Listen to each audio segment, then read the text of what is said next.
Dari Bandung ini ada apa kedatangan tentang ada kegiatan apa?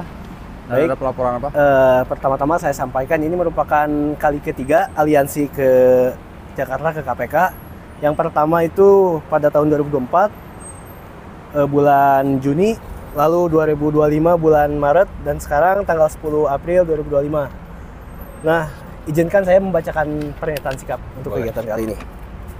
Salam anti korupsi dengan hormat. Bersama ini kami yang tergabung dalam wadah aliansi swadaya masyarakat yang terdiri dari Ormas, LSM PMPR Indonesia, LSM Maung Kaboa, LSM Putra Jabar, Cakra Krisis Center, serta Solidaritas Pasar Tradisional menyampaikan 1. Mengapresiasi dan mendukung penuh tindakan Wali Kota dan Wakil Wali Kota Bandung melakukan konsultasi kepada KPK RI beberapa waktu lalu.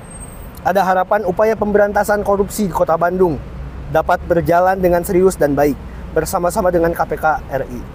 Kedua, mempertanyakan realisasi dan tindak lanjut laporan kami LSM PMPR Indonesia dan LSM Maung Kaboa pada tanggal 3 Juni 2024 terkait dugaan korupsi di Perumda Pasar Juara Kota Bandung. Yang ketiga, meminta KPK RI memeriksa dan menetapkan tersangka yang terkait dengan kasus Bandung Smart City yang kini ditangani oleh KPK RI. Yang keempat, meminta KPK RI untuk mengawasi proses rotasi mutasi jabatan di Kota Bandung karena ada kekhawatiran terjadi tindakan KKN dan transaksional. Kami, Aliansi Swadaya Masyarakat, sangat berharap tindakan nyata KPK RI dalam upaya pemberantasan korupsi, khususnya di Kota Bandung, sebagaimana telah dilakukan konsultasi dan permintaan pendampingan dari Wali Kota dan Wakil Wali Kota Bandung beberapa waktu lalu, menjadi sebuah komitmen KPK RI terhadap bangsa Indonesia.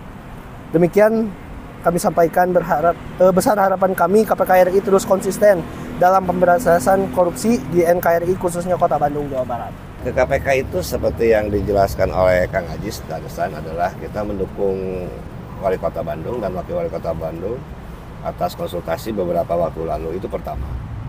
Yang kedua, kita mempertanyakan laporan sebelumnya tentang korupsi di Perumda, dan yang saat ini kita melengkapi permintaan data terkait dugaan korupsi di Perumda. Lalu kita datang ke sini hari ini berkaitan dengan ada rencananya rotasi mutasi di Kota Bandung yang menjadi debat publik ya. Debat publik lah di ini, bahwa kalau saya berpikiran nanti diterangkan Bang Ardi lah, kalau saya sendiri sangat simpel lah ya. di rotasi atau pengisi kekosongan jabatan di Kota Bandung itu, ya Wali Kota Bandung sebetulnya punya komitmen terhadap pemberantasan korupsi. Saya berharap Kang Ardi versi korupsinya pejabat Bandung gitu. Ya. Cuman yang hari ini penting bahwa kami akan selalu datang kepada KPK dalam upaya mendukung sikap Pak Wali Kota. Mungkin setiap bulan kita akan memberikan dukungan kepada KPK ya, atas sikap Wali Kota Bandung, sambil mungkin ya peran serta masyarakat dalam artian pemberantasan korupsi juga di sini diharapkan. Ini kalau nggak salah yang kemarin datang ke KPK dan memberikan tentang pasar ya, kalau nggak salah pasar Bandung Juara. Ini untuk pasar Bandung Juara yang kami dilihat di publik ya, itu pasar Ciroyom kalau nggak salah ya, Ciroyom, Pasar Baru sama Gede Bage. Apa menurut Akang? Untuk Ciroyom ya karena sekarang mau direvitalisasi ya rencana itu. Kemarin juga kami berdiskusi dengan pedagang di Ciroyom bahwa itu ada kemahalan ya. Cuman kalau saya lebih kepada esensi dari pasar Ciroyom itu habis 2024 ya. Harusnya dikembalikan dulu ke pemerintah. Nah biasanya dalam BAST berita acara serah terima harus diukur ulang ya. Dan kami juga menduga bahwa pasar Ciroyom itu ada ketimpangan aset ya. Ada dugaan digunakan untuk pembebasan flyover lah gitu. Nah, itu pertama. Yang kedua terkait Pasar Baru, ini Pasar Baru menjadi polemik yang luar biasa gitu kan, sampai ada penyegelan terhadap ruang dagang oleh pihak ketiga dan sebagainya. Ini saya sangat prihatin. Maka kita juga sampaikan ke KPK bahwa KPK harus hadir di Pasar Baru terkait polemik di Pasar Baru. Kalau saya melihat bahwa Pasar Baru ini, mungkin pasar-pasar yang lain di Bandung ini khususnya menurut saya bahwa perjanjian kerjasama ini bisa dikatakan maladministrasi karena asetnya nggak jelas. Nah, yang kedua adalah terkait masalah Pasar Gede Bage. Oke. Pasar Gede Bage itu menurut saya dalam melihat perjanjian itu habis dari tahun 2020. Oke. Pihak ketiga harus menyerahkan aset ke pemerintah. Nah, tidak bisa langsung ke Perumda, harus ke pemerintah karena ada anggaran provinsi. Oke, siap. Waktu saat 2004 itu awal itu, maka etikanya harus diketahui oleh pemerintah. Nah, setelah itu diukur ulang pasum dengan pasosnya, baru diputuskan apakah ini dikelola oleh pihak ketiga atau dikelola sendiri. Oke, siap. Keputusannya harus dari pedagang juga dikumpulkan kan, karena siap. kalau nanti direvitalisasi atau ke pihak ketiga, maka ada sewa yang nambah lah atau mahal. Ini harus keputusan pedagang. Nah, khusus Gede Bage itu kita pemerintah Kota Bandung ada 48,140.000 meter persegi yang harus diserahkan kepada pemerintah pada 2020. Ya. Nah, secara etika jangan dong sebelum ada lagi penyerahan jangan dilakukan perjanjian. Etikanya ya nunggu wali kota definitif lah, jangan pada saat PJ. Lalu itu kemarin kami baca di media lain juga, kami melihat istilahnya ada pasar Ciaur Gelis kalau nggak salah, itu gimana untuk pasar Ciaur Gelis? Ciaur Gelis itu hari ini Pak ya gini ya, Ciaur Gelis itu khususnya ada pembangunan revitalisasi, maka pedagang disimpan di penampungan namanya TPPS, tempat penampungan sementara. Nah, TPPS itu dibangun tidak tidak permanen karena sifatnya sementara. Ya paling lama setahun. Nah, ini sudah hampir 6 tahun mangkrak. Nah, kan kekhawatiran pedagang juga kondisi berdagang dengan ketidaknyamanan, kekhawatiran misalkan, dan lagi juga pasar Ciaur Gelis itu ada implikasi hukum. Dulu itu teman-teman menduga ada markup. Nah, di lapangan itu taunya 29,5 miliar. Tapi ternyata bulan Juni waktu ada sidak dewan itu ternyata APBD Kota Bandung sudah mengusulkan 32,2 miliar. Itu biasanya kalau untuk pertanggungjawaban pasar siapa yang harus tanggung jawab? Ya KPM lah, Pak. KPM setelah KPM? KPM dia kepada legislatif sebagai pengawas anggaran. Ya cuman kalau yang PD Pasar ini, yang Ciaur Gelis itu Perumda Pasar Juara harus bertanggung jawab karena itu APBD. Cuman sementara karena kekhawatiran pedagang itu berdagangnya tidak layak, pindahkan dulu pedagang, tapi tetap persoalan hukumnya harus diproses.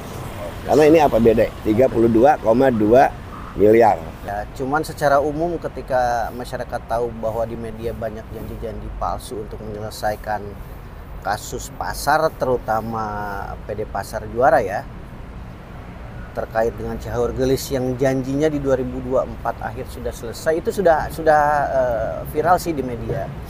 Cuman akan kita kembalikan kepada KPM, berani nggak KPM menindaklanjuti statement-statement dari pejabat yang berwenang untuk menyelesaikan masalah itu. Tapi secara detail saya tidak begitu mengetahui, cuman masyarakat akan terus mempertanyakan.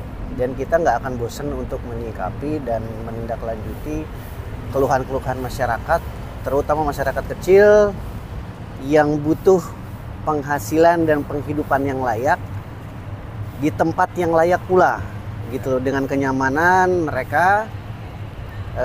Ya alangkah baiknya ada tindakan tegas dari KPM selaku wali kota. Dan saya pikir juga anggota legislatif jangan duduk-duduk manis seperti Raja Langit lah. Saya bilang turun ke bawah deh gitu loh. Lihat. Salut kemarin ada salah satu media yang upload kedatangan salah satu anggota dewan berdasarkan aspirasi. Saya pikir kalau nggak salah sebut saya Edwin Sanjaya ya yang datang ke Ciaur Gelis ya. Alhamdulillah, saya pikir anggota dewan yang lain ini jangan duduk manis di ruangan AC. Coba turun ke lapangan bau-bauan lah, lihat aspirasi masyarakat. Tadi barusan ada perkataan untuk mungkin alih fungsi jabatan mungkin ya, apa penjual jabatan? Terkait ada dugaan, laporan, informasi yang beredar terkait dengan rotasi mutasi jabatan di pemerintahan, kedinasan. Itu mungkin perlu kita dalami lebih lanjut. Tapi kalaupun itu betul apa adanya, saya pikir jangan sampai terjadi lagi rotasi mutasi jabatan dari eselon atas setingkat sekdis, kabid dan kadis itu berdasarkan kepentingan. Saya pikir harus lebih bijak Pak Wali Kota untuk bisa menempatkan posisi tersebut sesuai kompetensinya.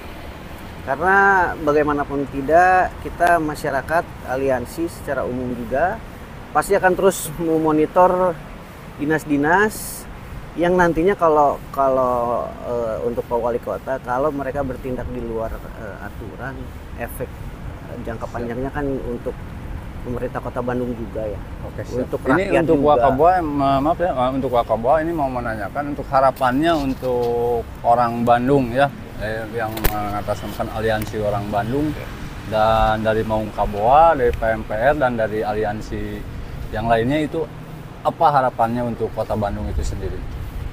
Terkait pasar ya? Terkait pasar dan mungkin dan lingkungan Kota Bandung, Pemkot Kota Bandung itu sendiri. Ya, karena momennya laporan pasar yang menyatakan pasar. Bagi saya ya, dengan teman-teman hasil diskusi lama, ada forum diskusi. Pasar itu hendaknya Wali Kota Bandung dan Wakil itu ditinjau ulang ya. Keberadaan Perumda itu harus ditinjau ulang. Dan apabila tidak pernah memberikan PAD, tidak sanggup, maka Wali Kota selaku KPM itu bisa melakukan, apakah itu dikembalikan ke dinas seperti PD kebersihan dulu itu pertama. Ya, sederhananya mending dibubarkan, dibubarkan. Aja lah. Cuman kalau untuk dibubarkan harus diaudit independen. Audit yang lebih penting. Audit independen. Nanti hasilnya bagaimana kalau masih ada penyimpangan, nah maka diambillah keputusan. Terus lagi untuk lebih legitimasi ya untuk jajaran direksi.